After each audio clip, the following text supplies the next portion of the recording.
Então, vamos lá. Mais um estudo, né?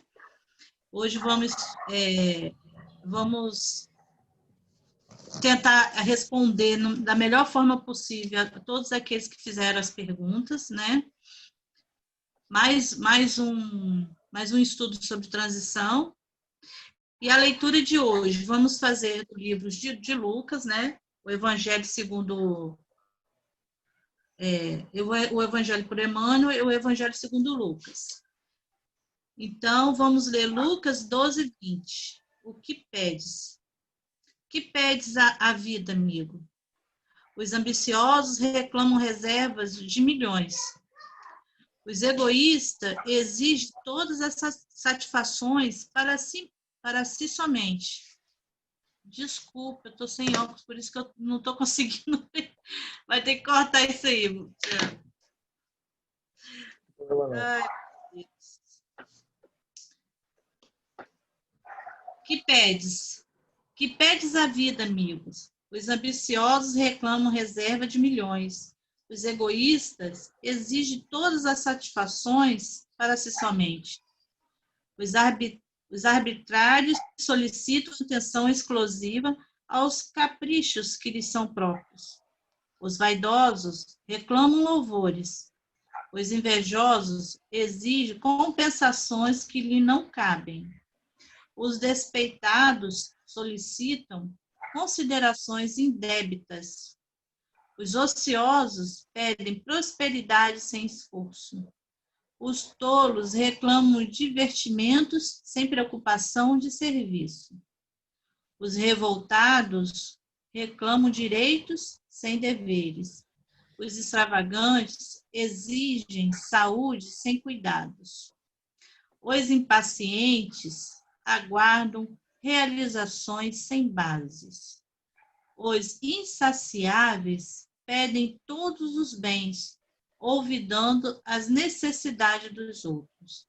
Essencialmente, considerando, porém, tudo isto é verdadeira loucura, tudo fantasia do coração que se atirou exclusivamente à posse efêmera das coisas mutáveis.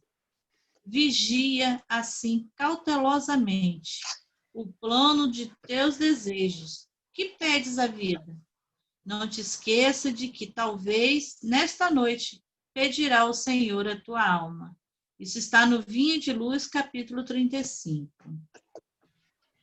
Elevemos, então, nesse instante, nossos pensamentos e vamos rogar ao nosso Mestre Maior, nosso Pai Celestial, as equipes espiritual que sustenta as casas espíritas, que sustenta nós, espíritas, para que esteja conosco nesses momentos que passaremos aqui, fazendo nosso estudo, que possa iluminar as nossas mentes, que possa deixar nossos ouvidos apurados, que possa acessar as gavetas dos nossos conhecimentos, para que possamos realizar esse importante estudo, para que nossos irmãos e irmãs que vão aproveitar o estudo para refletirem em cima daquilo que foi deixado de legado para nós no Evangelho do nosso Mestre amado. Evangelho esse, totalmente estudado, né, pela equipe espiritual também, nossos antecessores, como Emmanuel, para que possamos, desta forma, nos alimentarmos da boa palavra, da boa lição. Muito obrigado, Mestre, pela oportunidade nos dada, hoje, agora e sempre. Graças a Deus. Então, Miriam, Tiago, palavra com vocês. Podemos iniciar aí nosso estudo. Não, comigo não, pode deixar com o Tiago. Tudo dele. Agora, então, o estudo, por exemplo, de hoje, ele é muito enriquecedor, né? Porque ele clareia a nossa visão acerca de várias ocasiões que acontecem no nosso orbe, né?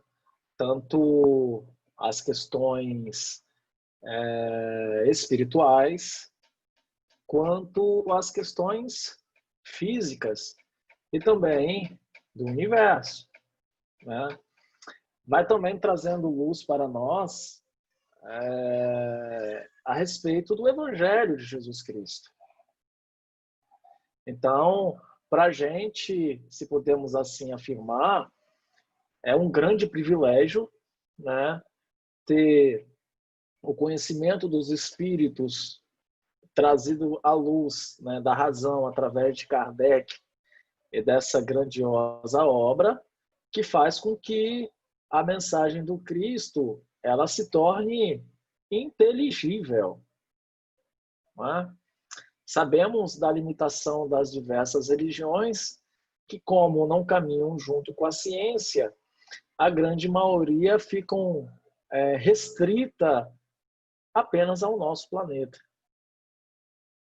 Então vejamos, né, Jesus Cristo ele afirmou que na casa do Pai há muitas moradas. Olha aí que interessante. Como Jesus Cristo estava à frente do tempo, há muitas moradas. E aí a ciência vem trazer para a gente que o nosso sistema solar é 1 de bilhões. E o Espiritismo ele é tão belo porque ele não está circunscrito ao nosso planeta. O que os Espíritos eles vêm, né, trazer as informações está ampliado, né, para o universo. Então, as informações que os Espíritos trouxeram, tanto em O Livro dos Espíritos, no Evangelho segundo o Espiritismo, o Livro dos Médiuns, Céu e Inferno e a Gênese, ela nos traz um arcabouço de uma estrutura científica, filosófica e moral que norteiam o universo.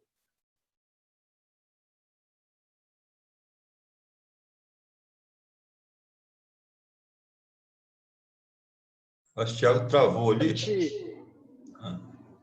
Diante da nossa condição ainda, da nossa evolução, a gente consegue apenas, né, ter algumas informações, né, e essas informações contidas nesses livros já nos oferece uma luz perante essa defasagem de informações acerca do universo e do mundo dos espíritos. Vale se lembrar que o complemento que a doutrina espírita traz, né, isso aí está nas obras contidas, o complemento que a doutrina espírita traz à ciência, à filosofia e à religião, é esse meio, esse vazio que ninguém conseguiu trazer como realidade, que é os espíritos. Partindo desse princípio, esses mesmos espíritos vêm relatar esses inúmeros mundos, né, como são o seu funcionamento, né, e esse mesmo mundo, esses mesmos planetas, tanto, né, no mundo espiritual e tanto no mundo físico, que nós iremos habitar. Então, essa informação, né, embora a ciência busque esses inúmeros planetas habitáveis, né, Marte, Júpiter, Plutão, Saturno, né, está circunscrito ainda a questão da ciência, né, do nosso mundo físico, essas buscas, o que nós já temos informações há tempos, né, desde 1857, através dos espíritos. E todas essas informações, elas têm caminhado com uma veracidade incrível. Né? O que nós temos encontrado no Evangelho segundo o Espiritismo, no Livro dos Espíritos e nas obras, né, complementares, é algo sublimado para a gente. Agora, é impieroso que a gente não fuja das bases. Né? Então, às vezes, o nosso querido amigo leitor, né, ou até mesmo muitos espíritas, né, não se dedicam a vasculhar as obras básicas de Kardec. E essa é a nossa grande preocupação, né, para que, dentro de informações, né, que chegam até nós através das obras subsidiárias, verídicas, né, não venha nos envolver com uma falsa esperança, né, que nos leva a crer nesse movimento de renovação como um movimento que vai ser de cima para baixo e pronto. Mas sim, com a base kardeciana das obras básicas, nos trazer uma dinâmica, vejamos bem, uma dinâmica de compreender essas leis que regem a lei do progresso, não é? Para que façamos parte desse processo com altivez, com coragem, com fervor, com entusiasmo, com vontade, para arregaçarmos as mangas para o trabalho moral. É por essa razão que há essas informações nas obras kardecianas.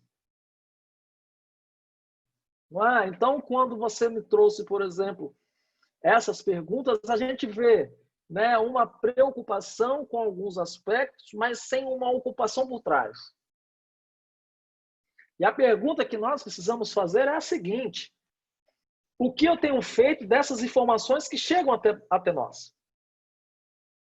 O que eu tenho contribuído para essa transição planetária? E se eu terei condições, contribuindo, de participar dessa geração nova que se vem?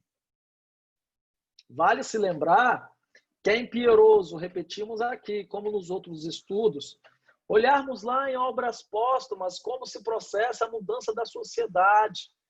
Porque senão, com todo respeito às outras religiões, senão nós entramos no atavismo religioso, aguardando os milagres que chegam do céu sobre outras formas de transformação, enquanto, né, a espiritualidade como cristãos assumimos a responsabilidade de renascer no Brasil para, então, trabalharmos em prol dessa era nova. Vale se lembrar que essa sociedade que nós estamos hoje é a soma da sociedade individual, na qual, pela nossa influência, pela nossa maneira de ser, pela nossa maneira de agir, pela nossa maneira de reagir, plasmamos a sociedade de hoje. Porque senão também nós transferimos a responsabilidade para outros. A realidade de estarmos em um mundo de provas e expiações, ainda na Terra, está ligada aos seus habitantes. Então não há efeito sem causa. Que é preciso entender que estamos exatamente no lugar onde nós merecemos, colhendo da sociedade aquilo que nós contamos ao longo do tempo. Não é? E vejamos, uma das primeiras informações que se tem na pergunta, Miriam, é quando começou essa transição planetária. Podemos dizer já na era de Cristo. Alguém tem dúvida disso? Quando se abre, quando Cristo desce, né, se a gente pode dizer dessa relação de descida, mas moralmente falando, né, para melhor a gente entender, a psicosfera densa da Terra, ele abre o portal de comunicabilidade com a espiritualidade mais intensa. Se pegarmos o Evangelho e também as orientações do discípulo, Jesus fez coisas que os evangelistas não teriam condições de escrever. E podemos afirmar nisso em um ano e mais um pouco. Porque até então, antes, nós temos somente informações de Jesus, no nosso caso, como espíritas, nos relatos de Boa Nova, na infância de Jesus com João Batista. Mas da sua juventude, nós temos poucos relatos, não é isso? Não é? E a partir de então, depois da sua missão, nós temos mais ou menos um ano de intensidade de uma mensagem que revoluciona e revolucionou o mundo num processo de transição entre uma lei antiga de Moisés, não é, para uma lei nova, lei de amor. Se instala na Terra a lei de amor, sob o ponto de vista moral e dessa busca.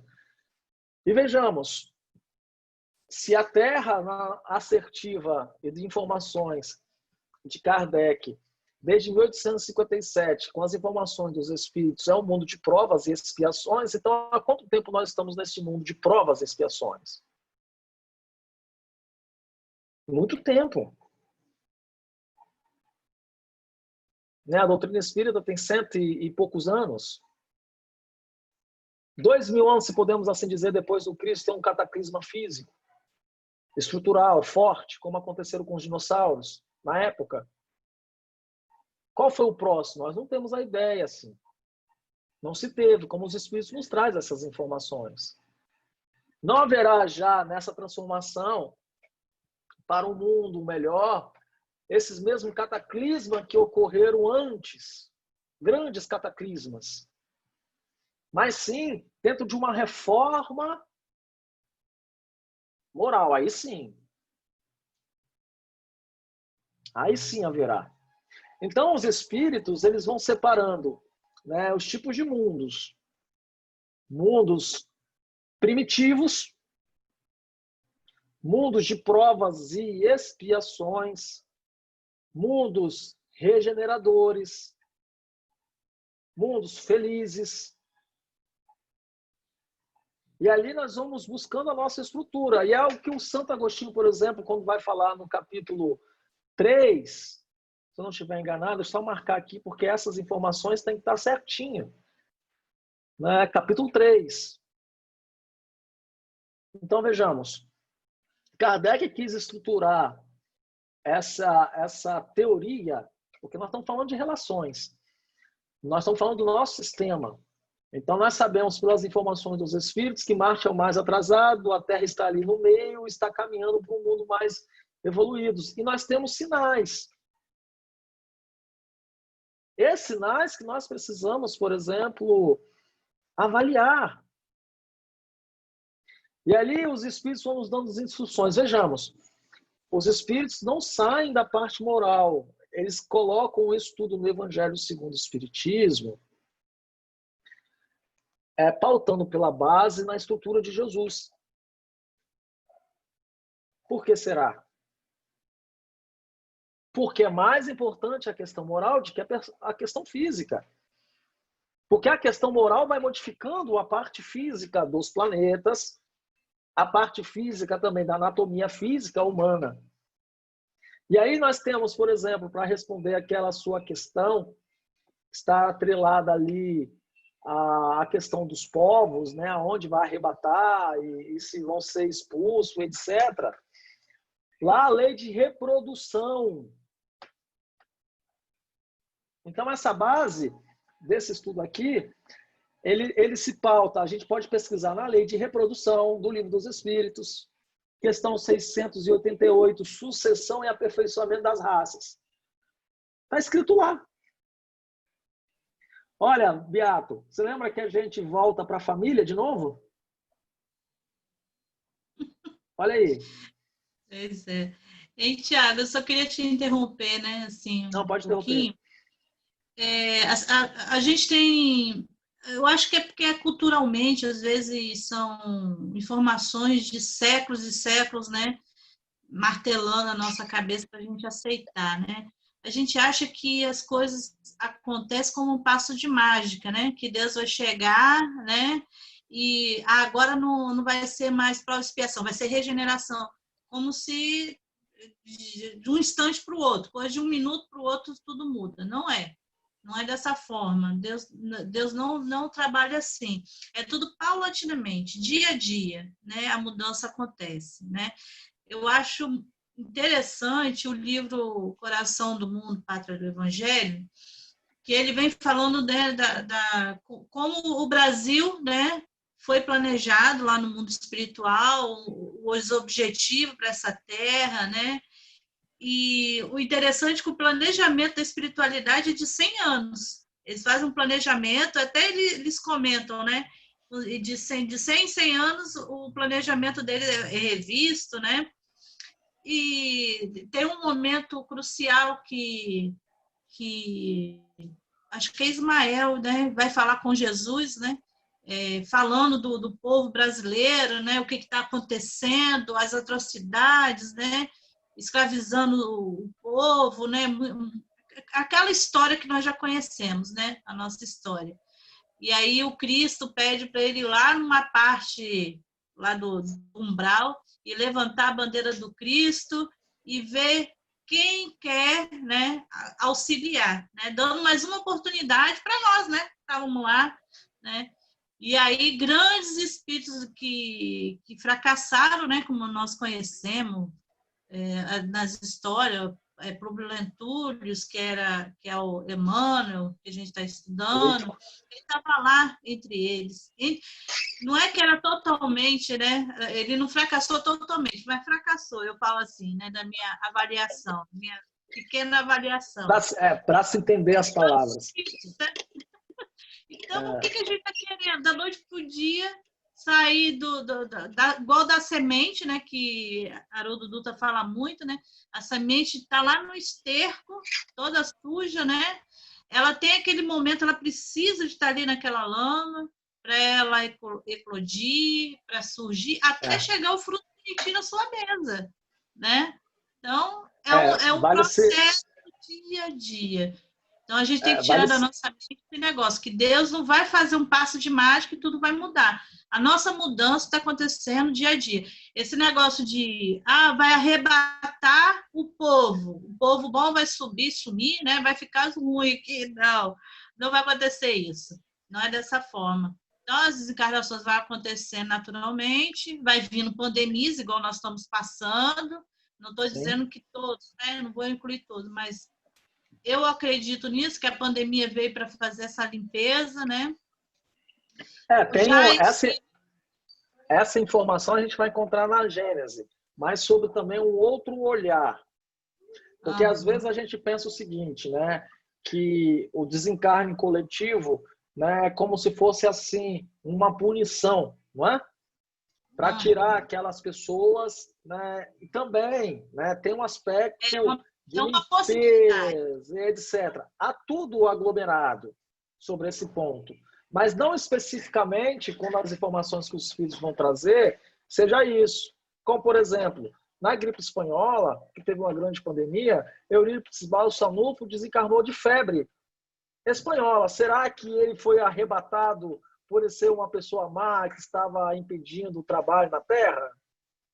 Talvez já cumpriu a parte dele e foi para o mundo melhor, tanto que é isso. Na verdade, no caso dele, foi porque precisavam muito dele do lado de lá. Uhum. Entendeu? Então, assim, é porque a gente ainda tem aquela... Às vezes a gente escorrega naquela visão de separativismo. Né? Só acontece, né? É preciso ter esse olhar ampliado, é por isso que eu estava falando no início. A gente tem que partir do raciocínio da base kardeciana. Se a gente partir do raciocínio da base kardeciana e ir para as obras subsidiárias, se voltando para as questões e das afirmativas com os espíritos, a gente passa por esse período mais tranquilo. Com certeza. E aí, esse que é o objetivo central, de se ter as informações para que, numa estrutura moral, a gente consiga, então, influenciar em torno. Para que também, por exemplo, numa pandemia como essa, a gente não seja escravo do medo, né? Do receio. Porque toda essa estrutura espiritual, né, todos os acontecimentos na Terra, seja ele no espaço, seja ele no fundo do mar, seja ele nas entranhas das cavernas, das montanhas, é regido por uma força inteligente, né, que nós podemos sentir através dos pensamentos, em que precisamos crescer em espírito e verdade para que a gente possa perceber a sua essência ao longo do nosso progresso. Então, nada acontece sem a permissão divina. Mas a grande questão é para que a gente, então, interfira nesse meio. Como, por exemplo, tem uma pergunta dessa: qual será a função do Brasil? É o que está acontecendo. Nós tivemos na Europa, por exemplo, nós sabemos de toda a estrutura material. A Europa, realmente, embora muitos ignoram, ela é o berço do conhecimento cultural e intelectual do planeta. Olha tanta coisa que vieram do cristianismo na Europa. Passam pela Europa para se perceber. É na cultura, é na arquitetura, não é? É na legislação, é na música, são nos instrumentos, é na sociedade. E não seria diferente que o Espiritismo veio pela França, né? Com as ideias da liberdade, de fraternidade, de igualdade, de oportunidades, na qual a Terra oferece perante a lei da reencarnação. Tudo orquestrado por Deus. Agora, na questão do Brasil, nós vemos, não é? Foram separados os antigos religiosos falidos, se misturou com a raça negra por causa da resignação, não é? E depois o povo indiano com a submissão. Vejamos, né? A difusão do cristianismo nos povos aqui no Brasil, né? Foram de uma submissão desses povos que não alavancou grandes guerras. Se a gente olhar para outros países. E aí, com essa estrutura, vejamos, a ideia de criar essa estrutura é para que o povo brasileiro retirasse da sua essência a vontade de dominação com outros povos. Essa é a ideia central. É por isso que se tem aquela ideia de que o brasileiro ele é muito assim, cabeça baixa para as coisas, que a corrupção chega e a gente abaixa muito a cabeça, que a gente não luta, etc. Em geral, essa ideia é para que a gente não invadisse outros vizinhos, na qual, como na afirmativa de Chico, aquela guerra do Paraguai, trouxe-nos um problema com Itaipu. Olha aí. Até essa informação. E o dinheiro que o Brasil paga para o Paraguai está relacionado a uma dívida dessa época e que agora está por se completar. Olha aí. O movimento do governo hoje é para que o quê? Se cesse essa realidade.